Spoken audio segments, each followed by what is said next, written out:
My why is to create moments that can go on and have butterfly effects in other people's lives. This podcast has given me the opportunity to connect with people in ways that I've never expected. When you finish reading that book, it had something to do with curiosity. If you reflect back, would your answer change? Like, what do you think your purpose is? What's your why in the end? Even something that's what I'm trying to do more of, like create more time for the ones I love. And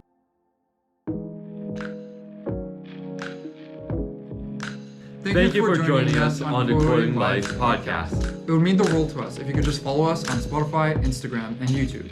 Stay tuned for more exciting episodes coming out every Friday. With the stories of the past, Shape your future with the Quoting Life podcast. Hi Brennan, welcome back to the Quoting Life podcast. How are you? Hello Adam, welcome back to the Quoting Life podcast. So I'm so excited to announce that we have LeBron James on today. Yeah, we wish, but we figured that maybe you guys, the audience, would like to know us a little better because we've never really spoke to one another and got to showcase our personality. So that's what we're going to do now. I think it'll be a good way for our future viewers that are tuning in to look back on our humble beginnings and how we started and hopefully how we progress in the future. Yeah. So I'll kick us off. Brandon, I've actually never asked you this question, so I'm quite curious to find out. How's your childhood like? Childhood? Well, just a lot of memories.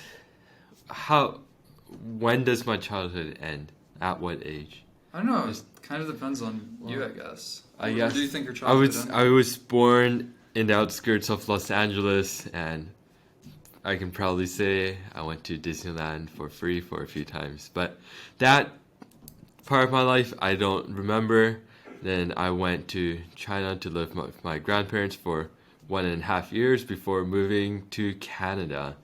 And so you must have been around like 4 years old, probably, when you moved? Yeah. So you don't remember 3, much 4. from LA Don't and remember China? much. A little bit of China, but that was when I was really small. And yeah, I grew up here, Canada, Vancouver, BC. Lived here my entire life, pretty much. What about you, Adam? Well, my parents are from Poland, so grew up in a traditional Polish family. Went to Polish school every Saturday for the majority of my childhood. But I think my parents coming here quite young, around the ages of 16 and 13 years old, I never necessarily grew up in a super strong, secluded Polish tradition growing up, and I think my parents were always quite open to making me try new cultures, and I think that came with traveling, and I think I've been to or had the opportunity to travel to so many places in the world, and I think that really opened up my view and perspective on different cultures. And I think growing up in Canada was this beautiful thing where I went to school and there were so many different cultures surrounding me. And I think it kind of tied back into one of my core values, which was open-mindedness. And I think even today, it's always something that I try having open-mindedness, and even in terms of like trying new foods or going to different countries, like there's still so much. Like I've never been to Asia, so China is somewhere like I'm dying to go to. And I think that openness from my parents to expose me to different cultures, different ideas, and even just in terms of our dialogue, like day to day at the dinner table, I was always invited to like push back and things. So I think that openness from my parents to expose me to different cultures really helped in the person I am today, pretty much. right. I can say pretty much the same. My parents are immigrants, so grew up in China in traditional household. But after moving here, Vancouver, it's really diverse. First, we kind of lived in Richmond for a year, went to kindergarten there, and yeah, it was still this very Asian neighborhood. But after I moved to Surrey, and as I was brought up by the Canadian education system, my horizons have completely expanded. And one thing I really like about myself is that I'm really open to new experiences. Whenever I go to this restaurant, rather than ordering like my favorite foods, I always, even if it's a restaurant I frequent often, I'll always order something like really new, entirely new that I think would be great to try. Actually, I wanted to ask you about that because we had the opportunity to go to Harvard back in March. And I was speaking with one of my friends about it, and she even recognized it about you. But your curiosity, it's something that strikes me right away when like I first met you. You're so curious about everything. Like everything you see, it's an intrigue, right? You want to find out about it. And even like being in your first year of university, you've tried so many different clubs, so many different case competitions, so many different experiences. When or how do you think that curiosity became such a big part of your life, and what role does curiosity play? I think I was curious pretty much my entire life. Like growing up, I love cartoons, I'm sure everyone does, and I watch a whole variety of them, and one of the characters that I think I can definitely relate to is Curious George. Have you watched Yeah, that? Okay. for Yeah, sure. and Man in Yellow Hat. And Curious George would always go around exploring places. Me too.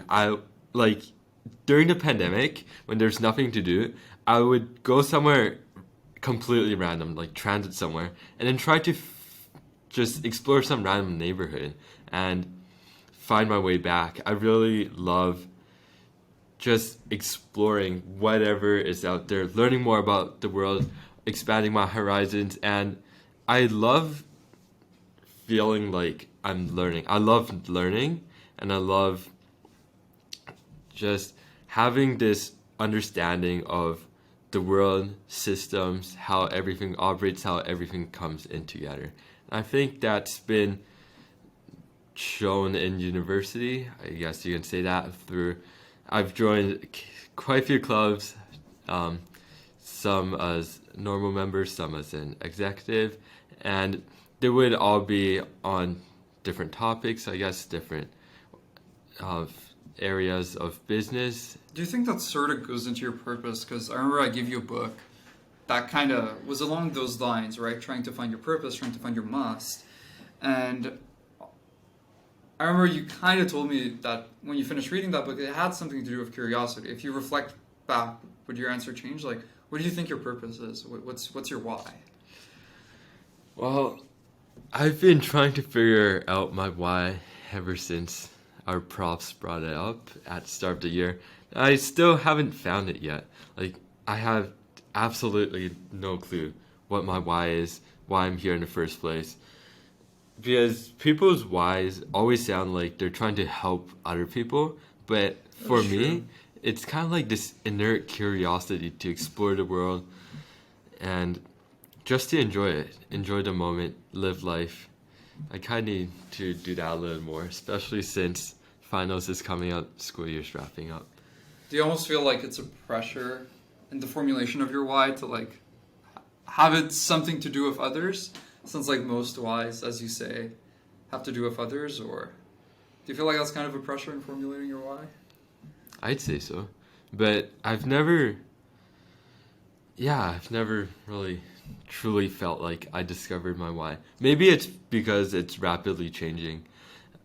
I Yeah, because I'm constantly experiencing something, and this year has been a significant jump from last year because first year in university. What about you? What I know you shared with me your why. Like, can you explain that a little? yeah, absolutely. My why is to create moments that can go on and have butterfly effects in other people's lives. And how I came about realizing it is through key moments in high school. And I've always had this excitement, or there's like this rush that comes through me when someone asks me for advice and I can kind of explain my thought process. And sometimes it's been difficult because, you know, all of the things we're learning about being a bit of a listener and not necessarily trying to be a fixer in relationships, right? I think a lot of people sometimes just want to be heard. So that's something I've almost been struggling with because my why is so intertwined and trying to create a moment in the sense that I think it's there's two parts to it, right? One of the moments is through speech, right? If I can give almost a pep talk to someone Yeah. that can like motivate them to go on and to do something else, and that's I think my friends can attest to that. That like that's something I've done throughout, you know, my life. And then the second part of that why is for now it's been explored through media, and I'm trying to figure out if it can be explored through creation of products. But I always remember in high school when we would have any types of like projects due, I would always aim to go for video editing, right? Presenting. And I find this video editing is this amazing thing, or video like presenting a movie, right? It's because everyone in that moment in time, like 30 people sitting in the classroom, or if you're in a cinema, it's like 200 people. And everyone is just locked in and gives you like an hour, 2 hours of your attention, like 15 minutes, however long, or even viewers listening to this podcast, right? Like they give you this attention and you captivate them and you have this amazing opportunity to impact their lives in some way. And sometimes that impact can be as small as making them laugh, right? And again, going back to how it manifested throughout high school, I like vividly remember this moment, and it was in my English class. And my professor brought up that someone was thinking about suicide in the class. And I had an experience related to something to do with suicide that I'll talk about my book that I'm writing this summer. But in that moment in that class when the teacher said that, I raised my hand and I said, I didn't know who it was. And I said, can I say something? And I don't even remember what I said, but it was like a 5-minute speech about like not giving up. And something just came through me. And I think that's why, like, the book we read, right? With the crossroads of should and must. I think your why is something, it's the things you do that don't make sense, that you just do for whatever reason, right?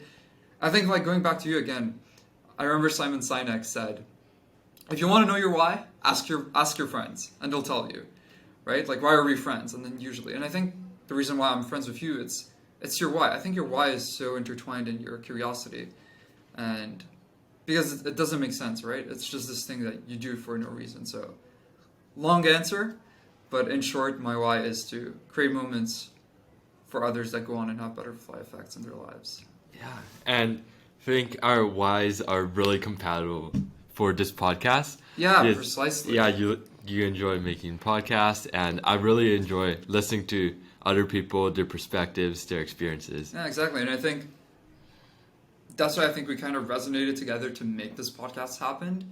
I think there's a lot of things that go into podcasting, whether, you're a good speaker, can you storytell well?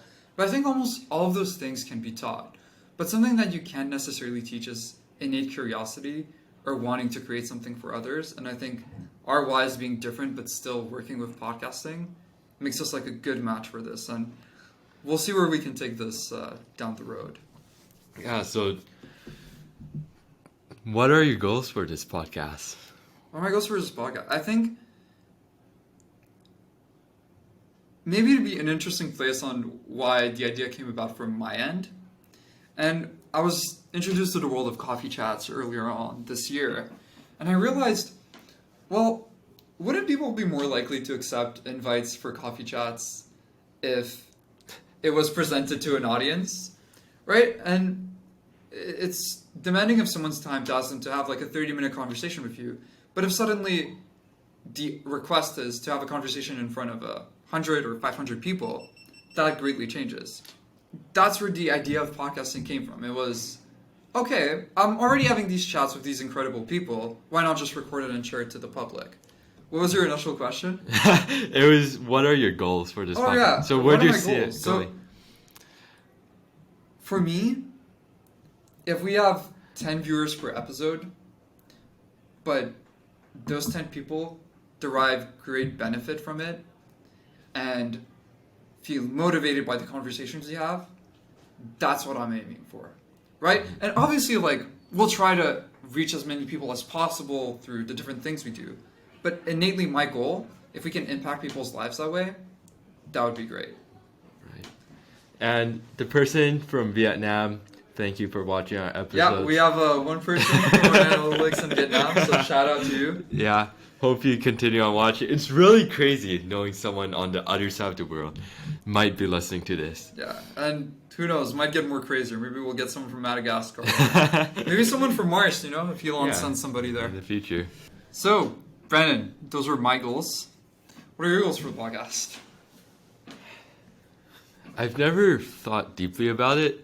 I've always been looking into the near future, into our next guest or potential guests, but I guess I'll say my goals by listing 3 of the dream people that would hopefully get onto this podcast in future. So Before you get onto that, since your why, we spoke about it earlier, it's curiosity. Wouldn't you think your goal with the podcast would be to be able to meet some of the most interesting people in the world? I'd say so. Definitely agree with that. This podcast has given me the opportunity to connect with people in ways that I've never expected to. So it's already doing wonders for me. It's already satisfying my curiosity, and I hope this podcast will go on for as long as For it sure. can. Same, hopefully. Shall I list my top 3 guests? Sure. Go with the top 3. There's so many people out there, so many crazy people. Yeah, for sure. Honestly, I have no clue. Barack Obama, Oprah Winfrey. Barack Obama would be insane. Oprah. Why Barack? Now we're gonna analyze this. Okay, Barack. He's just this confident speaker, and he's like, if he can manage a country, that's something really crazy. Probably has a lot of secret, classified things that he can't talk to us about right now. But other things become declassified in future. Maybe he could share some secrets with us. And he seems to be in this really successful relationship with Michelle. And they seem to be a really loving couple that raised that's definitely really remarkable, successful for children. sure.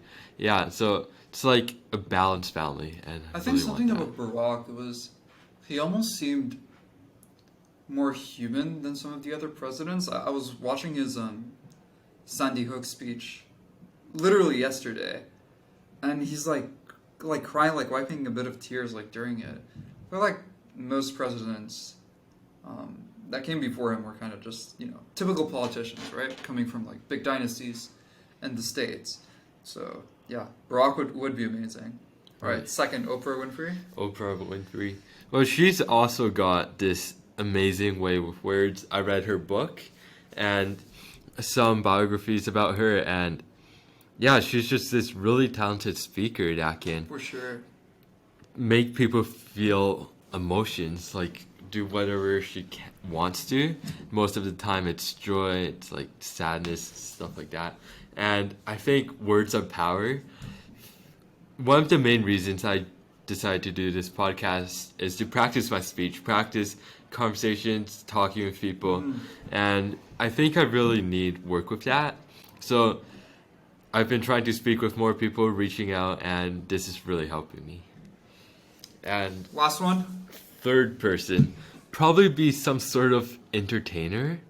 I've watched UFC and F1 racing and a lot of stuff.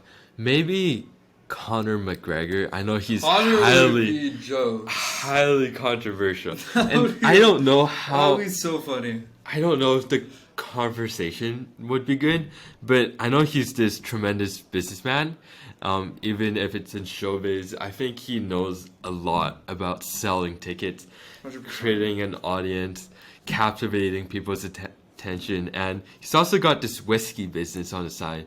So it's not just showbiz; it's more than that. For sure, and he came from a pretty rough background in Ireland, and he would, definitely be interesting. And even like just the mindset of a fighter, like what do you need to get in that ring and just beat the shit out of people and get the shit beaten out of. So yeah, definitely Conor McGregor would be interesting. What about you? Top 3. I have to say first one, Stephen Bartlett from Diary of a CEO. I think he's one of my inspirations for even starting the podcast, and he's really drastically changed my life with that podcast recently, and I'm yet to read his book, but I definitely want to. So the way Stephen carries conversations and is able to make people open up and feel vulnerable and want to be vulnerable, I think it's beautiful, and it's something we should definitely study and learn from. So Stephen Bartlett would be amazing to have on. Second guest, I would say we joke about it, but growing up, this was like the basketball star. And so I think his mindset, and LeBron is one of those athletes that not only transcended the sport, but also isn't afraid to talk about social issues. And I think that's quite admirable because I've watched Last Dance by Michael Jordan, and Michael Jordan never necessarily spoke about issues. He stayed in within the realm of basketball, right? I think LeBron transcends the sport and goes way above it. So I'd love to have a conversation with LeBron James, 100%. And finally, third guest. Who could I have? Anyone in the world.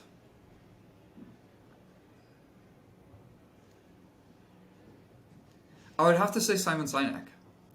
I think his message with starting with why and a lot of his philosophies, which is interesting because I was speaking with some people at the school, and apparently he is controversial for some people and very admired by others, but I think I've watched his video on the golden circle rule of starting with why when I was probably like 12 years old, and it made so much sense to me. So, and reading Start With Why. So I think Simon Sinek would be someone would be amazing to have on. So Stephen Bartlett, LeBron James, and Simon Sinek. Those would be my top three. Right. What about life goals? What do you want to accomplish in life? We still got a lot to live. A lot of time. For sure. But I think at the same time, we can't take for granted that we have a lot of time either. And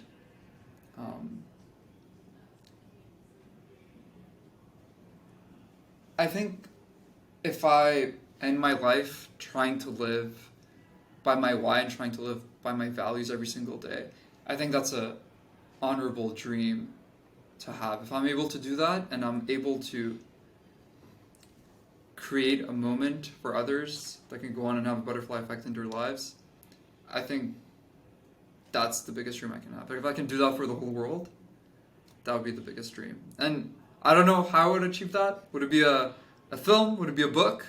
Would it be this podcast? Who knows? But I think if I can achieve that dream of creating a moment for everyone that can change their lives, for the better, hopefully, not for the worst, I think that would be the dream. Creating a moment for everyone.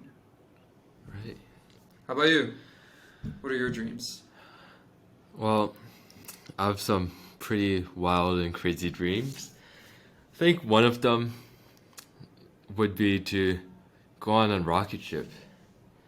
Like in space. Yeah, when the Japanese billionaire offered out like 8 seats on a SpaceX rocket to go around the moon, I applied for that. And unfortunately, I did not make it onto the second round. No. Hey, maybe they'll reply now that you've started the podcast. Who knows? Yeah, maybe in the future, maybe on his next trip. But it would be to go to space, see the world from above, and really understand how insignificant the world feels.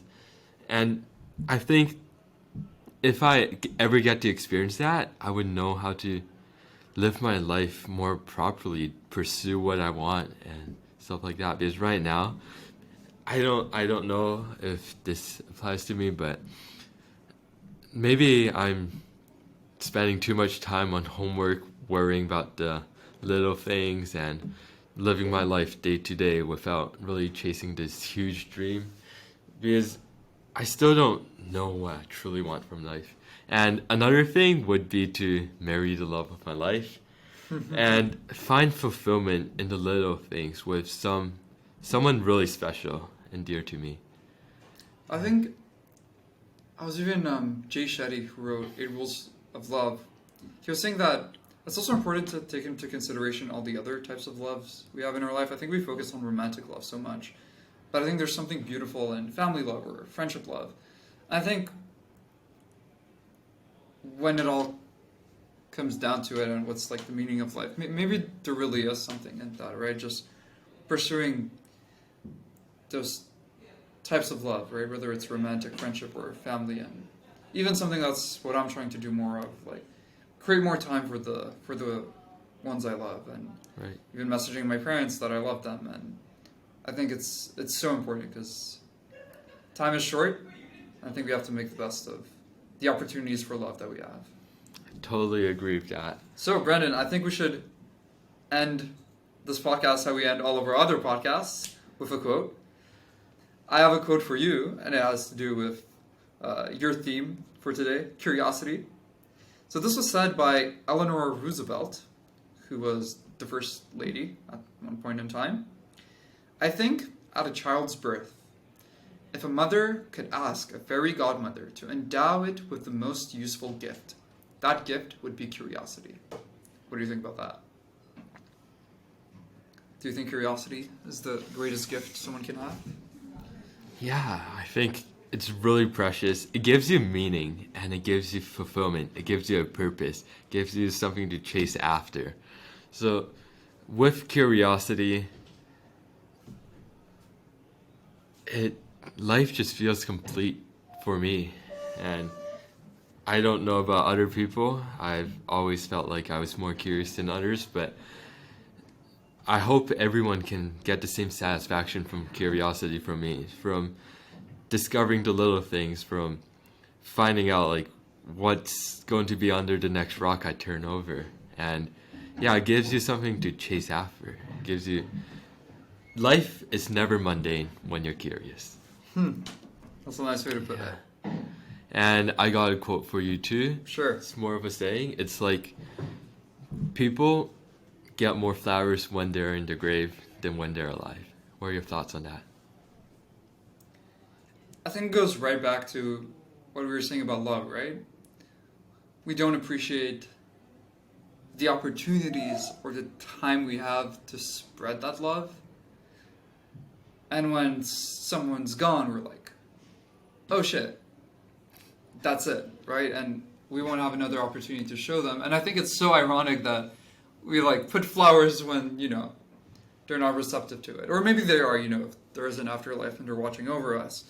But that's why I think it's so important, just giving a random call, shooting a random text, asking someone how they feel when you're taking an order, right? And just spreading that love when you have the opportunity, because, again, life is really short, as for that quote. So give the flowers before. That's what I would say. Yeah, well, it was really nice talking to you, Adam. It was lovely talking to you too, Brandon. Yeah, I learned a lot about you, and hopefully to all the listeners, hopefully you all learned something about us too. Okay. So, Brandon, let the stories of the past shape your futures with on the Quoting Life podcast.